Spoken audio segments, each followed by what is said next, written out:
What am I going to do without sweet water and oil of talc? Still no caravan from... Milady, I come bearing gifts. It's been a while, actually. Gifts? Whatever is the occasion.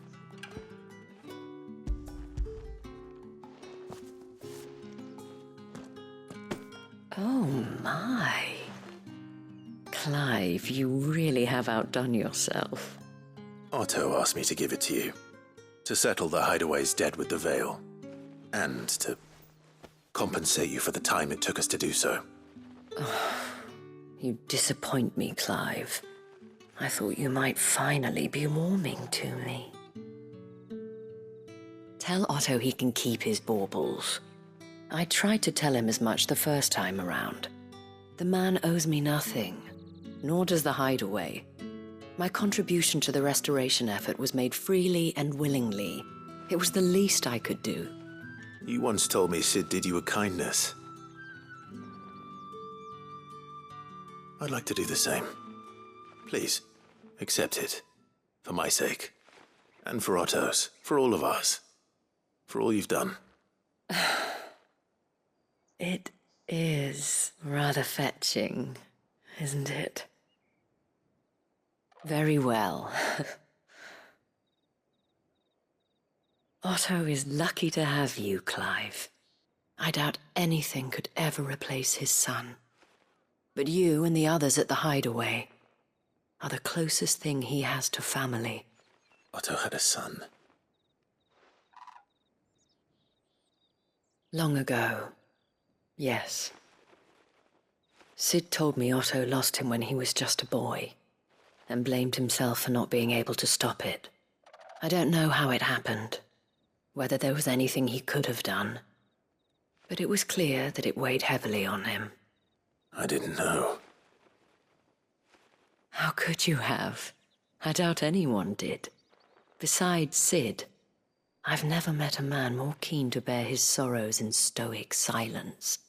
An ill habit, given that both have always been surrounded by friends desperate to help them. I'm beginning to see that.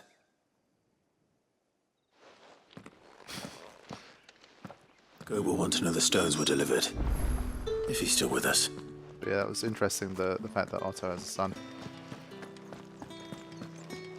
And back we go.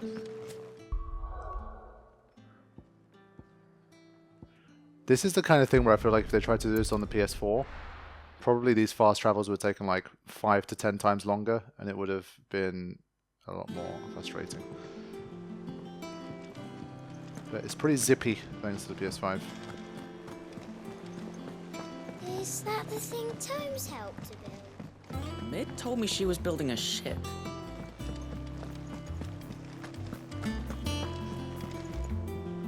Goat.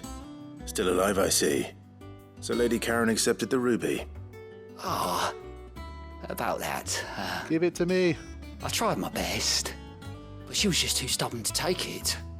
She threw it right back in my face, in fact, and told me I could stick my stupid stone where the sun don't shine. Karen refused payment. I hope it wasn't something I said. I'm sure you were as tactful as ever. Let me see what I can do. Oh, wonderful. I hope you have better luck than I did.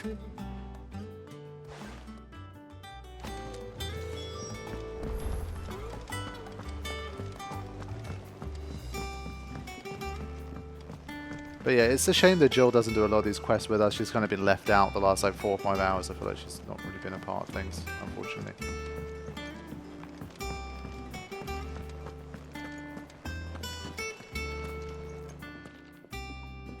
Lady Karen, Goat tells me you weren't happy with our offer. Would you prefer the debt was repaid in coin? What debt? I don't recall lending any of you like my hard-earned gil. I may have tossed a talent or two in the Hideaway's coffers, but those were donations, and you can hardly call it charity if you go asking for it back. Of course not.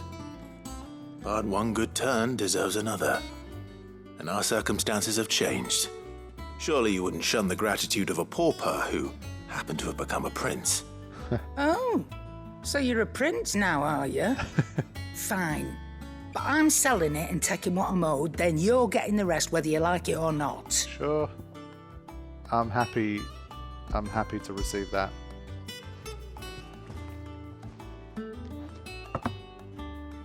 Where'd you even get this? A decent trader might nab 1,000 talents for a star ruby. A canny one, meanwhile, might claim it were nicked from the belt of Sid the Outlaw himself and ask twice as much. Might be I already have a buyer in mind. Might be you even know her. A fine continental maid whose beauty's only eclipsed by a guile in commerce. You wouldn't mind, would you? Not at all. Just be sure to tell her that it's always a pleasure doing business.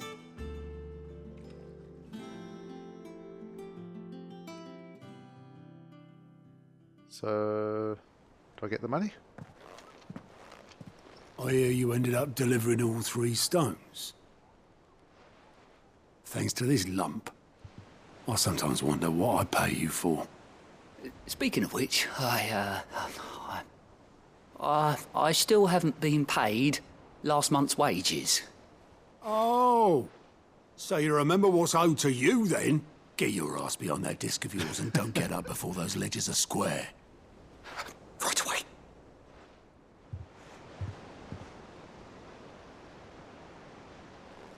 I've seen that before. Yeah. Plenty of times. It was the only goblet Sid ever used, either out of habit, or because the filthy sod couldn't be bothered to find a clean one. I knew so little about him. Like most people. Martha and the Dame both seem to have fond memories of him. I bet they do. How long did you know Sid before he... Before he died. 20 summers, give or take. Back in the day, I was a purser on a trade ship, which is where I met him. He bought passage to... I forget where. And having nothing better to do on the long nights, we sat up drinking island rum till the morning bell dragged me back to my duties. Quit my post not long after that. On account of making a fine maiden's belly fat. But me and Sid stayed close, promising we'd one day sail the seas again.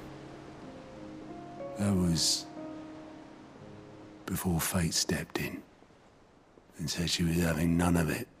The magic woke inside my son soon after his first name day, and there was no hiding his knack. Couldn't you and your family have...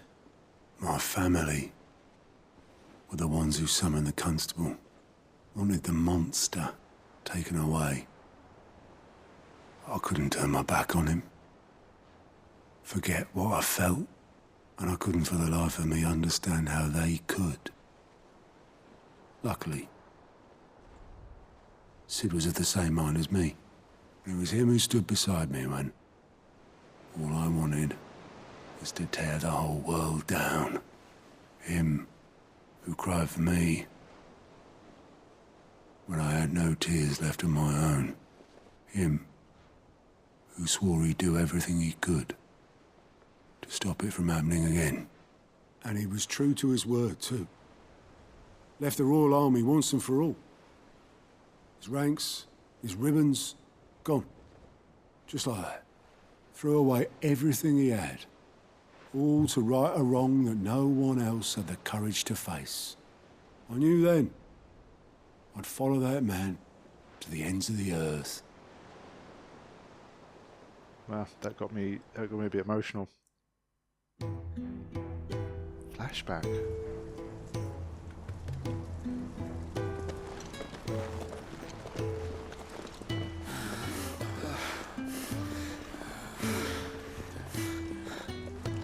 He was always too clever for his own good, was Sid.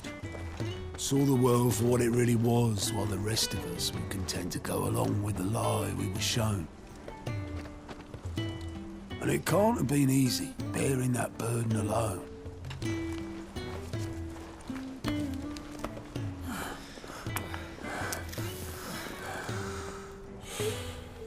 But he didn't let it stop him. He never lost faith in what he believed was right. And that gave us faith in him. Faith he'd steer us true. So I swore to myself that I'd always be right behind him, ready to catch the stubborn sod, if ever he should fall.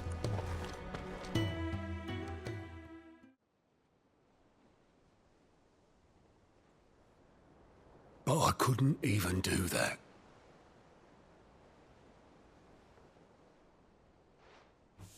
Ignore me. Just the ramblings of a tired old man. Leave that lot.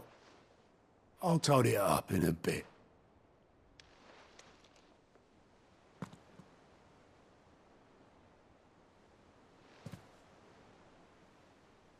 This is Sid's handwriting.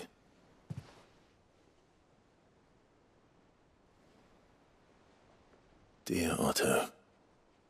I may be drunk, but I wanted you to know this place would be fucked without you. Love you, you grumpy old sod.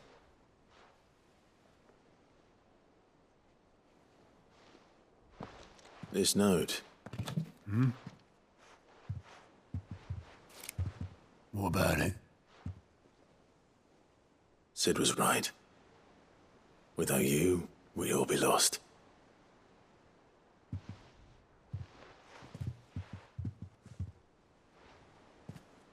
He should have bloody well said so then.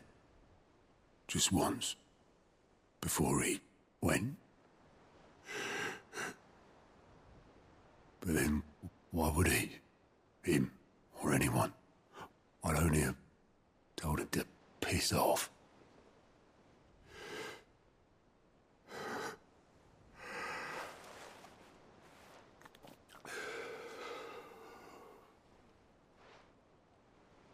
You're wrong, though. Both of you. It was never just me keeping the hideaway afloat. It was all of us. I just shoved people in the right direction, and I barely seem to be able to do that anymore.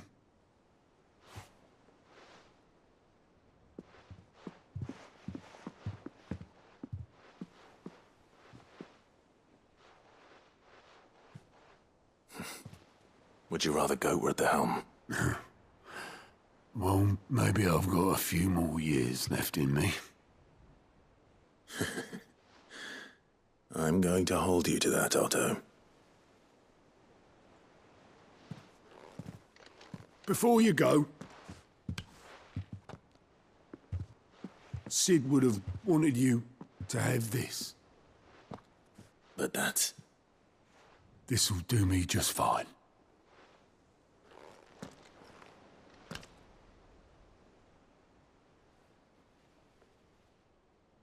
Thanks for the ray of sunshine. I'll see if I can't pay you back. Already have.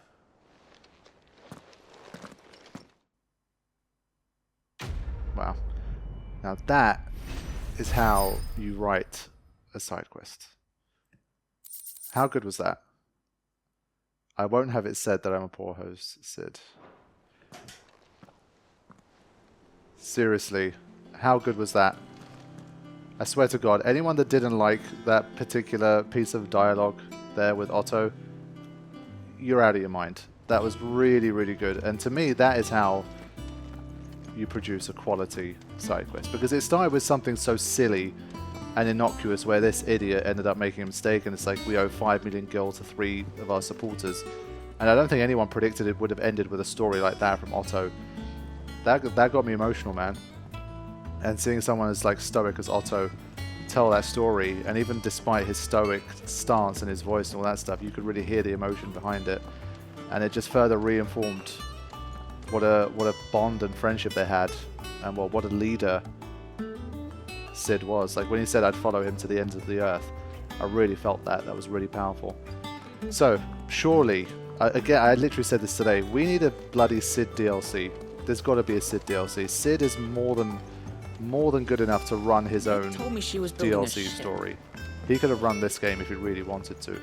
It's almost, it really does give me a bit of like the Jecht, Orin, and Braska vibes in Final Fantasy X, where if someone said to me there's a Cid prequel story, I'm down. Like, I'm playing that game. Same way if they told me that they're making like a prequel story for Final Fantasy X, sure, I'd play it. Yeah, we know how the story turns out, but I don't care. Like, I would love a story where we travel together with Orin, Braska, and Jecht. And Cid's definitely given me that vibe. He's in that class. He's in that, like, Valisthea, Final Fantasy 12, Orin, Final Fantasy 10. To me, he's in that league. It's just a super high quality character. And what appeals to my personal taste for characters that I find cool and interesting. And I'm pretty sure he's one of those, like, universally... he's going to be one of those universally beloved characters in the story. And he's so loved here, I mean, it's very contextual as well. So, yeah, awesome ending to that quest. I really didn't expect for it to end with a piece of dialogue and a scene like that. Really well written, well acted, and unexpected too. So, excellent stuff. Okay, so it'd be a bit of a hard act to follow, but let's go back to Blackthorn. Blackthorn, do you have a moment? Not really, no. This guy. This won't take long. I just wanted to ask how you're getting on. August was worried about you, that you might still be doubting your craft, even after learning the trick of that cuirass. Is there something else weighing on your mind? Perhaps sharing your thoughts might help. That bastard's like a dog with a bone. Still, you've got a keen eye, I'll give him that. It's just, well, Karen showed me something. Something I've never seen before. And that was? A sword. An odd-looking thing with a single-edged blade. The metal itself wasn't anything to write home about, but fuck me. The edge on it. You could slice a man clean in two with a weapon like that, and he'd be halfway home before he even realised he'd been cut. So that's what's troubling you? No. Not troubling me exactly. More distracting. Can't stop thinking, how do you get an edge that sharp? It's driving me mad. And if you knew how to do it, we could arm the curse breakers with even better blades. That's about the size of it, yeah. I'll see what I can find out. Sharper swords are always welcome. And we can't have our master blacksmith being distracted. You're a soft touch, you know that. But I can't say I'm not grateful for it. Good luck, eh? Thank you. Let's see what Karen knows about this sword.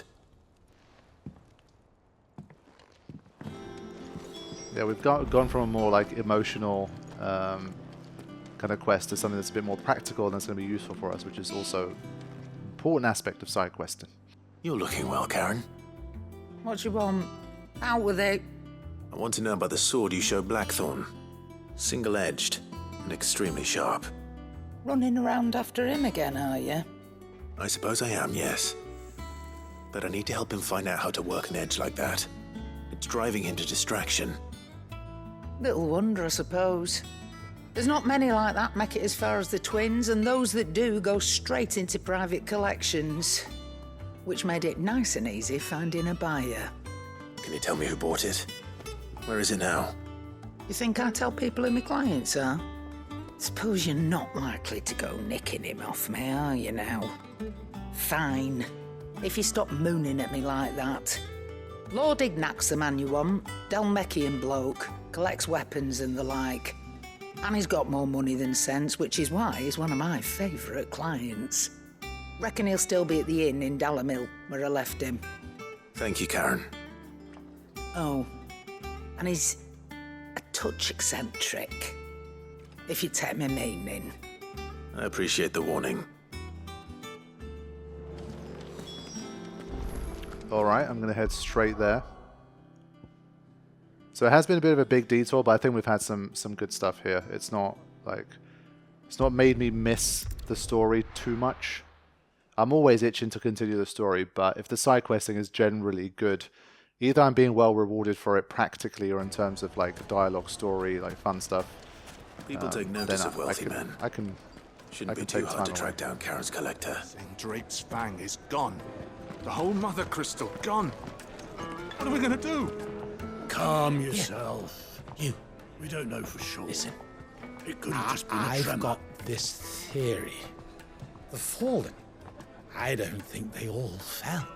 Some of them are still living among us. Yeah. You could be one of them. I could be one of them.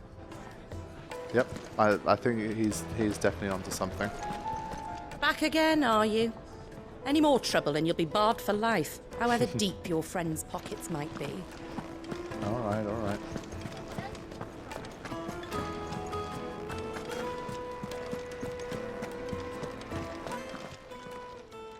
My reputation will be ruined. Ruined! Calm yourself, Lord Ignac, I beg of you, before you do yourself a mischief. Pardon the intrusion, but Out! Get out! I paid for these rooms so I wouldn't be disturbed. Leave me be! Please, allow me to apologize.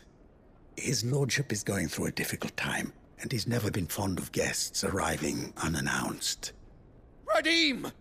Get rid of the filthy oaf this instant! Very good, Lord Ignac. Would you mind stepping outside for a moment?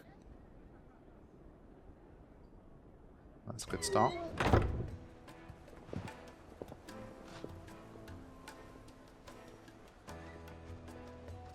I'm sorry if I've caused you any trouble.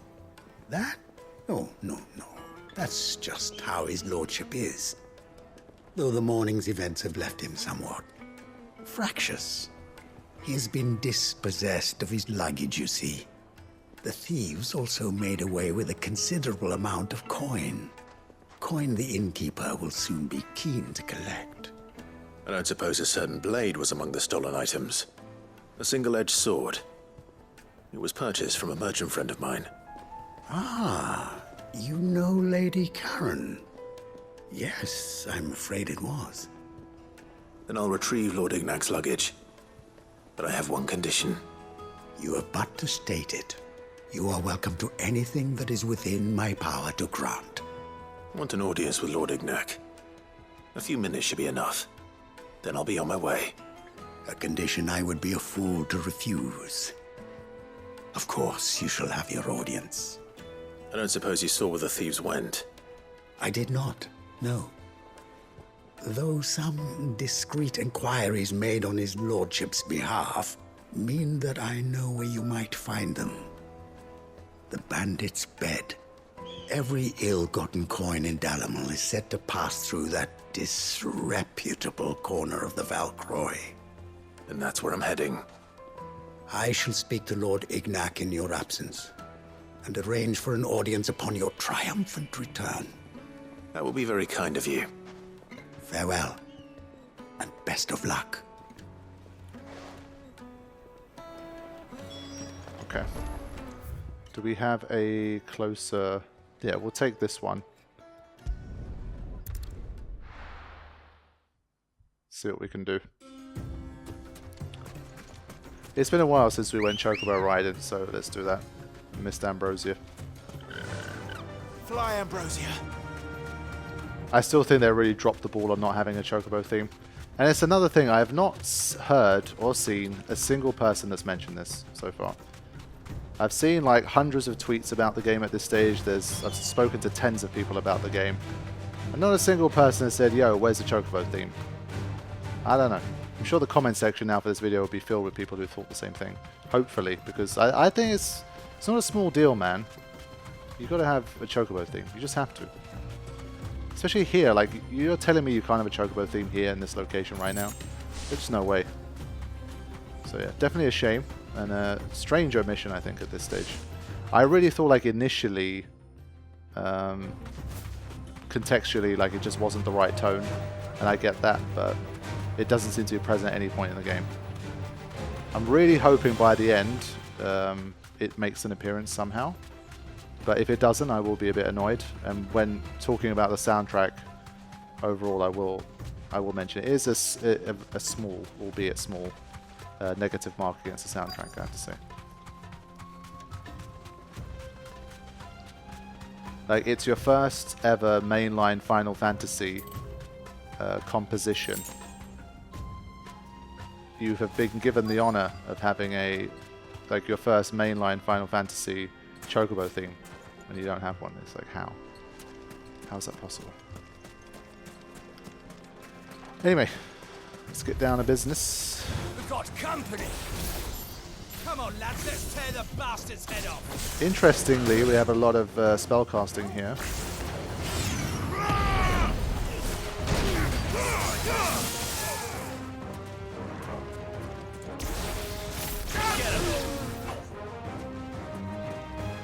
But those two are dead already? Wow.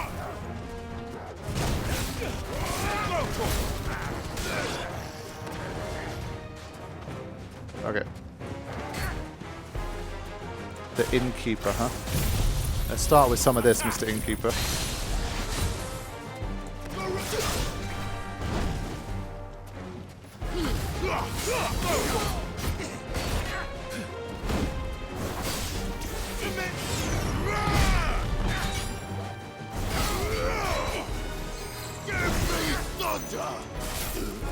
There you go, have some thunder. There it is.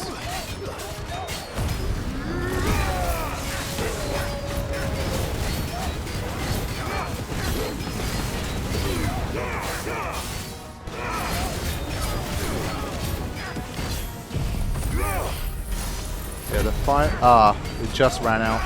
Damn it.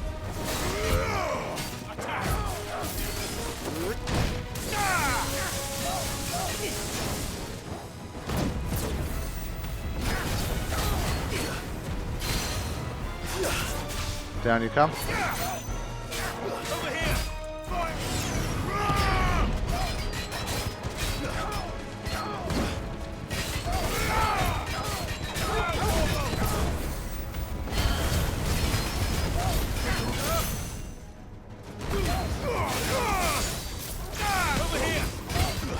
Yeah, it's not going to last long now. Bye-bye. So I think this set of abilities is working nicely for me too. And I'm still not missing not having Titan abilities right now. There might be a specific type of battle where it's useful, but not yet. For me. This must be Ignac's luggage. Nothing seems to be damaged. All right. Let's get it back to Dalamil.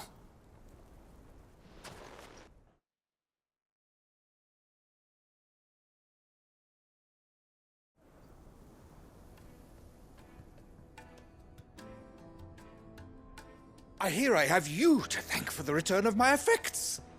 What shall I call you, my good man? Wyvern. Glad to make your acquaintance. A formidable name indeed. Well, Wyvern, I appear to be in your debt.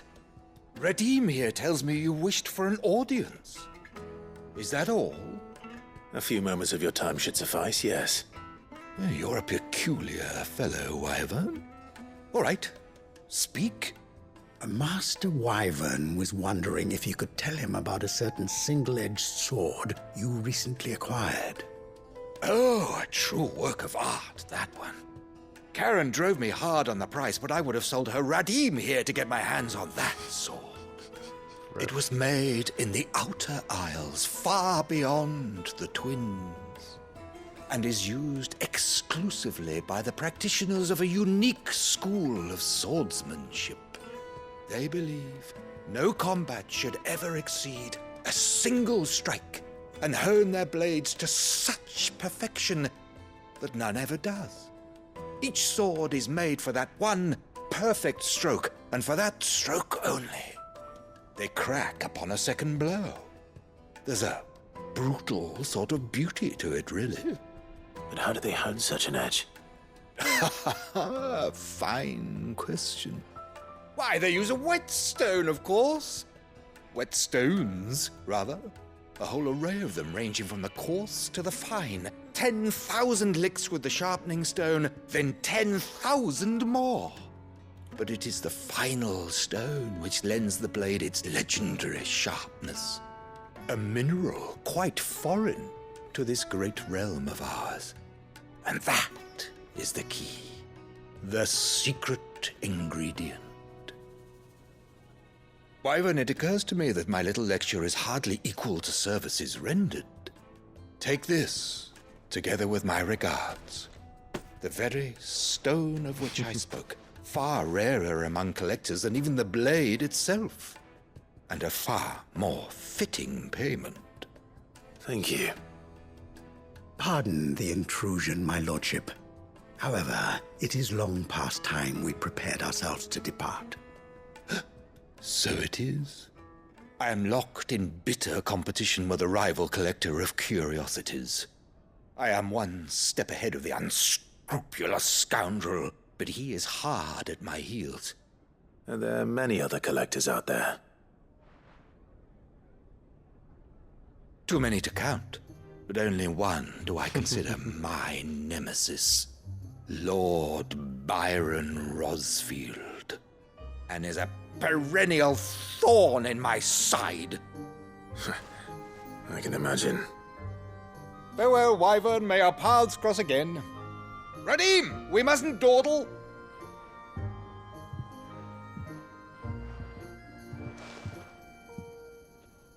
I think his lordship is rather taken with you, Master Wyvern. Thank you again for your assistance. Coming, my lordship. I'll be right there.